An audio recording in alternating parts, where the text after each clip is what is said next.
Hello guys, നിങ്ങൾക്ക് എൻ്റെ YouTube ചാനലിലോട്ട് സ്വാഗതം. ഇന്ന് ഞാൻ പറയാൻ പോകുന്നത് കുറച്ച് ഹൊറർ നോവലിനെ കുറിച്ചാണ്. ഇതിൽ എത്ര നോവല് അല്ലെങ്കിൽ ഞാൻ പറയുന്ന നോവൽസിൽ ഏതൊക്കെ നിങ്ങൾ വായിച്ചിട്ടുണ്ട് എന്നുള്ളത് എനിക്ക് കമൻ്റ് ആയിട്ട് നിങ്ങൾ അറിയിക്കണം. ഇത് എന്ന് പറഞ്ഞാൽ ശരിക്കും നമുക്ക് ഒരു ഉറക്കം, അതായത് ഈ നോവൽ വായിച്ചു കഴിഞ്ഞാൽ നമ്മുടെ ഉള്ളിലൊരു ഭയം എല്ലാം വരുത്തുന്ന കുറച്ച് നോവലുകളാണ്. അപ്പം നമുക്ക് അത് ഏതൊക്കെയാണ് നോവൽ എന്ന് നോക്കാം, അല്ലേ? ആദ്യമായി ഞാൻ പറയാൻ വേണ്ടി പോകുന്ന നോവലിന്റെ പേര് SP ശരത്തിന്റെ ഉറക്കപ്പിശാച് എന്ന് പറയുന്ന നോവലാണ്. ഇതിന്റെ ഒരു കഥ എന്താന്ന് വെച്ച് കഴിഞ്ഞാല് ഭയങ്കരമായിട്ടുള്ള നിഗൂഢതകളും ആർക്കും കാണാനോ കേൾക്കാനോ കഴിയാത്ത അത്ഭുതങ്ങളും ഭീതിയും ഇതെല്ലാം മിക്സഡ് ആയിട്ടുള്ള ഒരു ഹൊറർ നോവലാണ് നമ്മുടെ SP ശരത്തിന്റെ ഉറക്കപ്പിശാച് എന്ന് പറയുന്ന ഈ ഒരു ഹൊറർ നോവൽ. അടുത്തതായി ഞാൻ പറയാൻ വേണ്ടി പോകുന്നത് അശ്വതി തിരുനാളിന്റെ വിജനവീതി എന്ന് പറയുന്ന ഹൊറർ നോവലാണ്.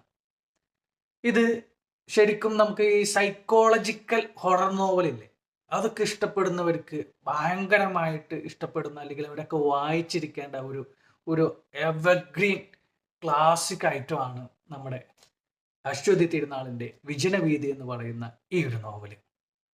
അതുപോലെ തന്നെ അർജുൻ തുങ്കയുടെ താരി എന്ന് പറയുന്ന നോവല്. ഇതിന്റെ ഒരു കഥ എന്ന് പറയുമ്പോൾ നെല്ലിപ്പാടം എന്ന് പറയുന്ന ശാന്തമായ ഗ്രാമത്തിൽ കണ്ടെത്തുന്ന ഒരു ദുരൂഹ മരണം, അതിനെ തുടർന്നുണ്ടാകുന്ന കൊലപാതകങ്ങൾ, പ്രതികാരം, പ്രണയം, വിശ്വാസം, ഇതെല്ലാം ഇടപഴകിയിട്ടുള്ള ഒരു സൂപ്പർ ഹൊറർ ത്രില്ലർ ഒരു നോവലാണ് നമ്മുടെ അർജുൻ തുങ്കയുടെ താരി എന്ന് പറയുന്ന ഈ ഒരു നോവൽ. അടുത്തതായി ഞാൻ പറയാൻ പോകുന്നത് മോഹനചന്ദ്രന്റെ കാക്കകളുടെ രാത്രി എന്ന് പറയുന്ന നോവലാണ്.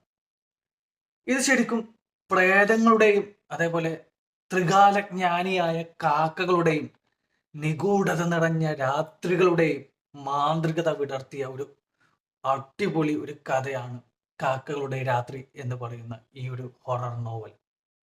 അതുപോലെ വേറൊരു ഐറ്റമാണ് നമ്മുടെ SP ശരത്തിന്റെ വരത്തുപോക്ക് എന്ന് പറയുന്ന ഈ ഒരു നോവൽ. ഇത് ശരിക്കും നമ്മളെ നന്നായിട്ട് പേടിച്ച് മരവിച്ചിരിക്കുന്ന ഒരു എന്താ പറയുക, അതിമാനുഷിക കഥകളൊക്കെ വായിക്കത്തില്ലേ, അതുപോലത്തെ ഒരു കിടു ഐറ്റം ആണ് നമ്മുടെ SP ശരത്തിന്റെ വരത്തുപോക്ക് എന്ന് പറയുന്ന ഈ ഒരു നോവൽ.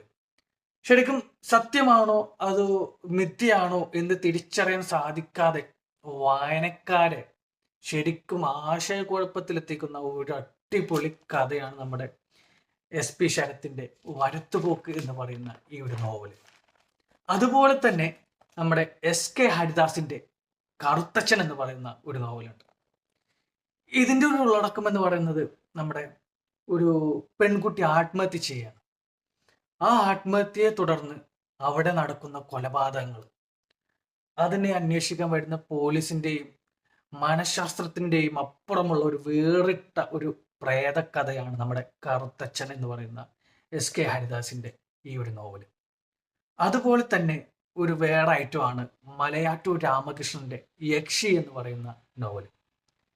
ഇത് ശരിക്കും യക്ഷികളെ കുറിച്ച് പഠിക്കുന്ന ഒരു പ്രൊഫസർ ശ്രീനിവാസനും അദ്ദേഹത്തിന്റെ ജീവിതത്തിലേക്ക് അപ്രതീക്ഷിതമായിട്ട് കടന്നു വരുന്ന രാഗിണി എന്ന് പറയുന്ന കഥാപാത്രത്തിന്റെയും ഒരു കഥയാണ്.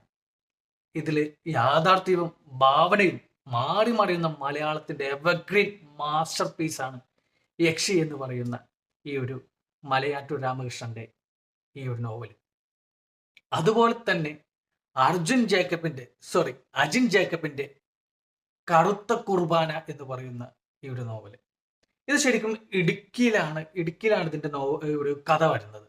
അതായത് ഇടുക്കിയിലെ മഞ്ഞു പൂത്ത താഴ്വരയിൽ ഒളിഞ്ഞിരിക്കുന്ന ചോരമരവിക്കുന്ന രഹസ്യങ്ങൾ, അതായത് ഒരുപാട് കൊലപാതകങ്ങളും കാര്യങ്ങളൊക്കെ നടന്നിട്ടുള്ള ഒരു ഒരു ഇൻട്രസ്റ്റിംഗ് ആയിട്ടുള്ള ഒരു അടിപൊളി സാധനമാണ് അജിൻ ജേക്കബിന്റെ കറുത്ത കുർബാന എന്ന് പറയുന്ന ഈ ഒരു നോവൽ. അവസാനമായിട്ട് ഞാൻ പറയാൻ വേണ്ടി പോകുന്നത് അനുരാഗ് ഗോപിനാഥിന്റെ സൈറ എന്ന് പറയുന്ന ഈ ഒരു നോവലാണ്. ഇതിന്റെ ഒരു ഉള്ളടക്കം എന്ന് പറയുമ്പോൾ പല പല ജന്മാന്തരങ്ങളായിട്ട് നീളുന്ന പ്രണയത്തിന്റെയും പകയുടെയും കഥയാണ്. ബ്രിട്ടീഷ് ഇന്ത്യയിൽ നിന്നും തുടങ്ങി 21ാം നൂറ്റാണ്ട് വരെയുള്ള ഭയം, അതായത് പേടി, പഴയ കാലഘട്ടം മുതൽ ഇപ്പോഴും നടന്നു വരുന്ന ആ ഒരു പേടിയുടെ കാണാ നൂലുകൾ എന്ന് പറയില്ലേ, അതായത് പേടി എങ്ങനെയൊക്കെ നമ്മളെ പേടിപ്പിക്കാൻ പറ്റുന്നു ആ രീതിയിലൊക്കെ പറയുന്ന ഒരു അടിപൊളി ഒരു കഥയാണ് സൈറ എന്ന് പറയുന്ന നമ്മുടെ അനുരാഗ് ഗോപിനാഥിന്റെ ഈ ഒരു നോവൽ.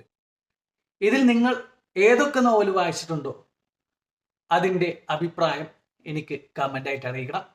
ഇനി ഏതെങ്കിലും നോവൽ സജസ്റ്റ് ചെയ്യാനുണ്ടെങ്കിൽ അതും എനിക്ക് കമന്റ് ആയിട്ട് അറിയിക്കണം. അപ്പോൾ ഇതുപോലുള്ള നല്ല വീഡിയോയ്ക്ക് വേണ്ടി വീണ്ടും നമ്മുടെ ചാനൽ സബ്സ്ക്രൈബ് ചെയ്യുക, ലൈക്ക് ചെയ്യുക, ഷെയർ ചെയ്യുക, കമന്റ് ചെയ്യുക. അപ്പോൾ അടുത്ത നല്ല വീഡിയോ ആയിട്ട് നമുക്ക് വീണ്ടും കാണാം. അപ്പോൾ ഇപ്പോൾ ബൈ.